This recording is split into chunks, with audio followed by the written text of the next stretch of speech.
All right, ladies and gentlemen, welcome back. This is Brandon, and a little quick update on old Nucehash, because that's what I use to mine, and I imagine quite a bit other people do.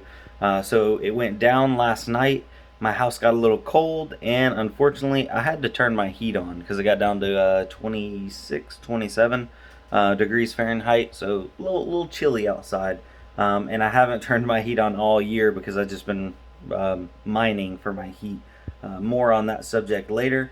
But in the meantime, they have re-enabled withdrawals. So just like always, I don't keep a lot of money in Nucehash. I withdraw it on a weekly basis whenever I Friday or Saturday at the end of the week. So because I was talking to one of my buddies and he's like, "Oh man, I hope I can get my money out of there because I've been mining to it for like a couple months." And I'm like, "Don't leave your money in there, guys. Don't leave your money in anywhere." It's not that I don't trust Nucehash. I don't trust anybody with my money except for my wife. So, yeah. Anyway, that's a whole nother subject. But no, just kidding. But for real, withdraw your money out.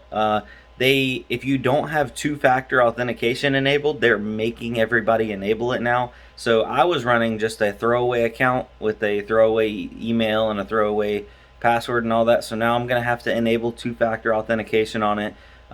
They still stand by the fact that they had no personal or harmful information leaked or breached with this latest.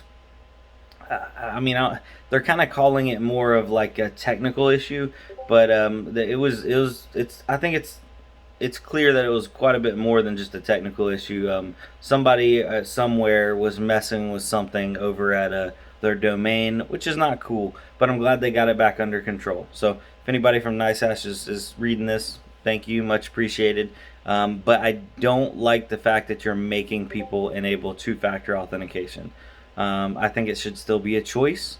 And now if you don't have two-factor authentication, you have to enable two-factor, and then you have to wait 48 hours before you can withdraw. So yeah, best case scenario, you can get whatever money you have sitting in Nucehash in 2 days.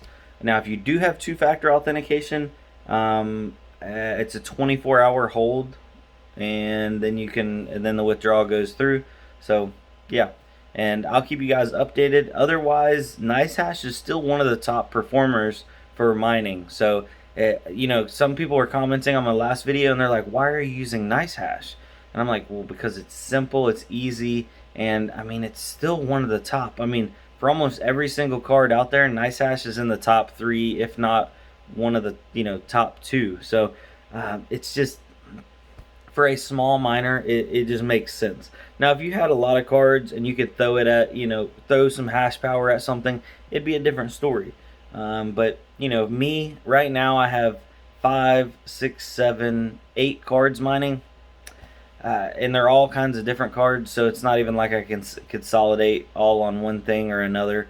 It does make sense.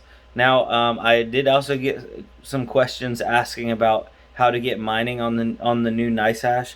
Nucehash hasn't really changed very much, but I guess I could do it end of year, 2020, how to get started mining, because there's a lot of people coming back into it with the surge in Bitcoin price and Ethereum price and everything else. So just a little refresher course for the new guys. I know everybody that's watching this right now would not need that, but some people are like, "Oh my gosh, how do I get my 1080 to do more than 25 megahash?" And I'm like, it's just basic stuff that may have gotten lost over time. So with that being said, guys, I'm pretty much gonna stay on this little short, quick, and dirty format with keeping people updated with what I got going on and with what's going on in the old the network, so to speak. So I hope you enjoy it, and I'll see you on the next one. Adios.